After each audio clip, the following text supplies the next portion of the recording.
Deer বন্ধুগণ, এখনকার জেনারেশনের বাচ্চাদের দিকে যে আমার কি হিংসা হয়। আগেকার দিনে আমার মা বাবা, অন্তত আমার মা, আমাকে ঘুম থেকে উঠিয়ে দিত ভোরবেলা। ভোরবেলা মানে 6টা 5টা যাই বলো, কি না পড়তে বসতে হবে। কোনো দিন গেছে আমাকে বলছে যে 10টা বেজে গেছে, আমি ঘুম থেকে উঠে দেখি 10টা নয়, ওটা মাত্র 5টা না 6টা বাজে। না কি হলো ব্যাপারটা, বললো যে 10টা বাজে, ঘুম থেকে তুলে দিল। দিয়ে তারপরে যেই উঠে গেছি তারপরেই মা বললো এবার তাহলে পড়তে বসে পড়। কিন্তু এখনকার জেনারেশনের বাচ্চারা ভোরবেলায় উঠে খেলা করে। এই আমার পাশের বাড়ির বাচ্চাটাও তাই করে। আমি ভোরবেলা উঠেছি, আমি দেখছি কি বলো বল নিয়ে খেলা করছে, যে সকালবেলা উঠেছিস পড়তে পড়তে বস নাকি, না এখন খেলতে হবে, পরে পড়তে বসা, আগে খেলা তারপরে পড়তে বসা। দিন রবিবার মানেই তো আমাদের সেই ঠাকুমার ঝুলি, তারপরে আরও সব বিক্রম বেতাল, এগুলো হচ্ছে আসতো টিভিতে। হলো রবিবার টিভি দেখে না, এরা হচ্ছে কি দেখে বলো তো, এরা মোবাইল দেখে। এদেরকে যখনই আমরা দেখতে পাই এরা হচ্ছে মোবাইল ঘাটে।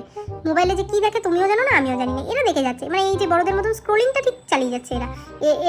এরা আবার মাঝে মাঝে শিখে আবার বড়দেরকে আবার সেগুলো বলে, বুঝবি। এখনকার জেনারেশনের বাচ্চাদের আবার কিছু শেখাতে হয় না, সবই জানে দেখি।